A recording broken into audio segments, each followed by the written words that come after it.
Bismillahirrahmanirrahim. Assalamualaikum warahmatullahi wabarakatuh. Kami dari kelompok 7 yang beranggotakan saya sendiri di Intan Pertiwi sebagai moderator sekaligus pemateri 1 dan partner saya Rani Monika Sari sebagai pemateri 2 ingin mempresentasikan materi yang telah kami kerjakan, yaitu tentang sistem pengelolaan transaksi.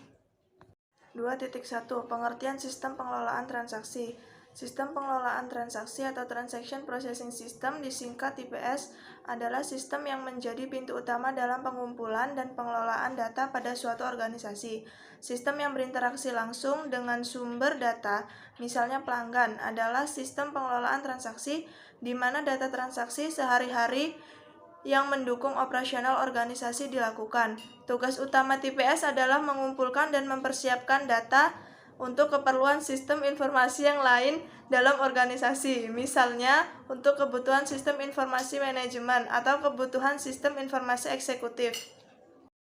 2.2 Tugas pokok sistem pengelolaan transaksi. 1. Pengumpulan data. Setiap organisasi yang berinteraksi langsung dengan lingkungannya dalam penyediaan jasa dan produk pasti memerlukan sistem yang mengumpulkan data transaksi yang bersumber dari lingkungan.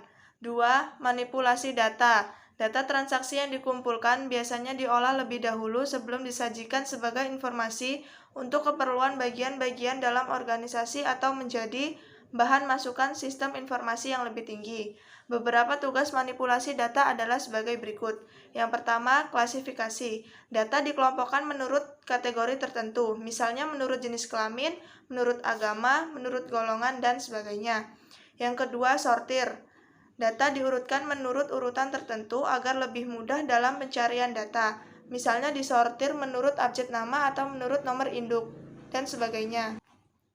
Yang ketiga, perhitungan. Melakukan operasi aritmetika terhadap elemen data tertentu, misalnya menjumlahkan penerimaan dan pengeluaran setiap hari atau menghitung jumlah hutang pelanggan dan sebagainya. Yang keempat yaitu pengiktisaran.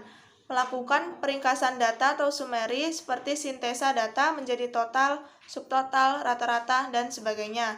Yang ketiga, penyimpanan data. Data transaksi harus disimpan dan dipelihara, sehingga selalu siap memenuhi kebutuhan para pengguna. Yang terakhir yaitu penyiapan dokumen. Beberapa dokumen laporan harus disiapkan untuk memenuhi keperluan unit-unit dalam organisasi. 2.3 Komponen-komponen sistem pengolahan transaksi. A. Dokumen sumber. Kebanyakan transaksi dicatat pada dokumen sumber. Selain menyediakan catatan-catatan tertulis, dokumen sumber berfungsi 1. Memicu mengotorisasi operasi fisik.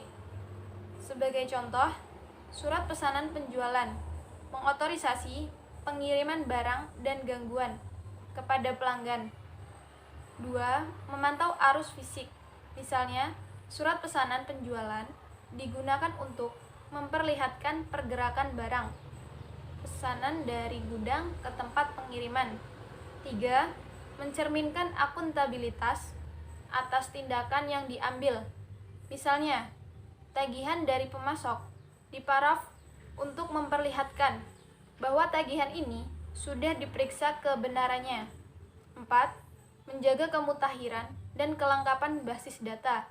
Sebagai contoh, kopi faktur penjualan digunakan untuk memutahirkan saldo dalam catatan sediaan, catatan pelanggan, dan kemudian diarsipkan untuk kepentingan riwayat penjualan. B. Jurnal dan register.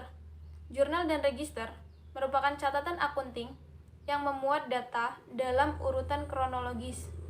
Jurnal merupakan catatan akunting formal awal dalam sistem manual, mengikhtiarkan data transaksi dalam satu keuangan.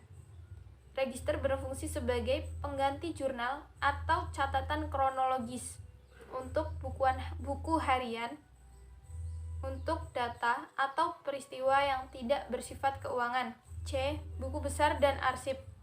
Buku besar atau ledger mengikhtisarkan status perkiraan dalam satuan keuangan. Nilai transaksi yang muncul dalam jurnal dipindahkan atau diposkan ke pos perkiraan yang sesuai. Melalui proses posting, status setiap perkiraan yang terpengaruh dimutakhirkan dengan menaikkan atau menurunkan saldo perkiraan sebesar nilai transaksi. Jadi, jika jurnal menekankan pada kegiatan transaksi, buku besar menekankan pada status perkiraan. D. Laporan dan dokumen. Berbagai laporan umumnya dihasilkan dari pemrosesan transaksi. Salah satu jenis keluaran laporan dikenal sebagai laporan keuangan. Sejumlah besar dokumen operasional juga dihasilkan oleh sistem pemrosesan transaksi. Beberapa dari dokumen ini dihasilkan untuk memicu tindakan. Dokumen lain dihasilkan untuk mencatat tindakan-tindakan yang telah diselesaikan. Dokumen operasional tertentu yang disiapkan oleh sistem pemrosesan transaksi perusahaan menjadi masukan dokumen sumber untuk pemrosesan lebih lanjut. E. Bagian perkiraan dan kode lainnya. Transaksi akunting harus diklasifikasikan dan dikodekan sebelum diposkan ke dalam buku besar. Bagian perkiraan merupakan daftar berkode dari perkiraan-perkiraan yang termuat dalam buku besar umum perusahaan. Pada dasarnya, ini merupakan struktur data keuangan perusahaan. Bagian perkiraan ini bukan saja memungkinkan pengklasifikasian dan pengkodean data transaksi, melainkan juga menyediakan elemen-elemen data rinci untuk menyusun dan menyajikan informasi dalam laporan keuangan. F. Rangkaian audit.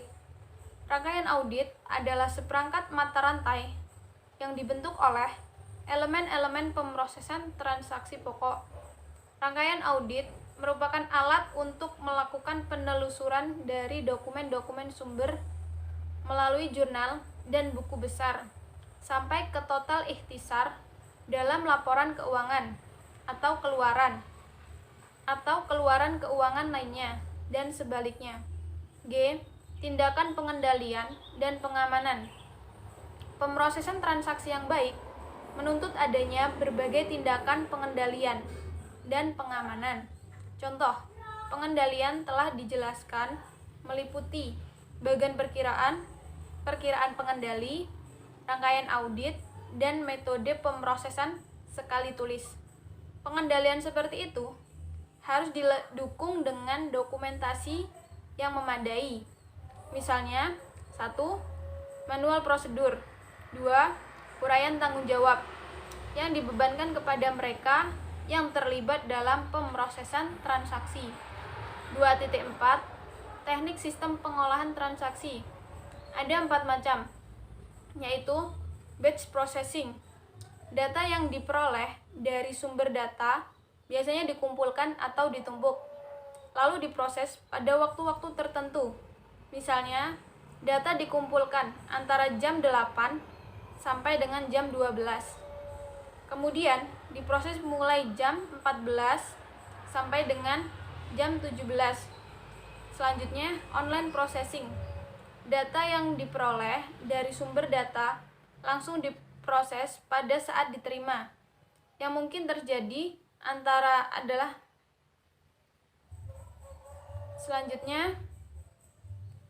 Selanjutnya adalah online processing. Data yang diperoleh dari sumber data langsung diproses pada saat diterima. Yang mungkin terjadi adalah antrian data untuk menunggu giliran. Misalnya, pemrosesan yang dilakukan pada saat melakukan transaksi online di depan teller bank. Selanjutnya, real-time processing. Pemrosesan data tidak boleh ditunda karena waktu sangat kritis. Penundaan pengolahan data dapat mengakibatkan sesuatu yang fatal. Misalnya, pengolahan data hasil pemantauan aktivitas gunung berapi. Yang terakhir, inline processing. Biasa juga disebut sebagai hybrid processing, yaitu kombinasi antara batch processing dan online processing. Misalnya, pengolahan transaksi di supermarket, di mana transaksi tersebut penjualan melalui POS, point of sale, langsung dilakukan (online). Tetapi, pengolahan lebih lanjut tentang persediaan barang dilakukan setiap jam 10 malam. 3.1 Kesimpulan sistem pengelolaan transaksi atau Transaction Processing System disingkat TPS adalah sistem yang menjadi pintu utama dalam pengumpulan dan pengelolaan data pada suatu organisasi. Tugas pokok dalam sistem pengelolaan transaksi yakni pengumpulan data, manipulasi data, penyimpanan data, dan penyimpanan dokumen. Komponen-komponen sistem pengelolaan transaksi yaitu dokumen sumber, jurnal dan register, buku besar dan arsip, laporan dan dokumen, bagian perkiraan dan kode lainnya, rangkaian audit, dan tindakan pengendalian. Terima kasih atas perhatiannya. Apabila ada salah kata, kami mohon maaf. Kepada Allah kami mohon ampun. Kami akhiri. Wabillahi taufiq wal hidayah. Wassalamualaikum warahmatullahi wabarakatuh.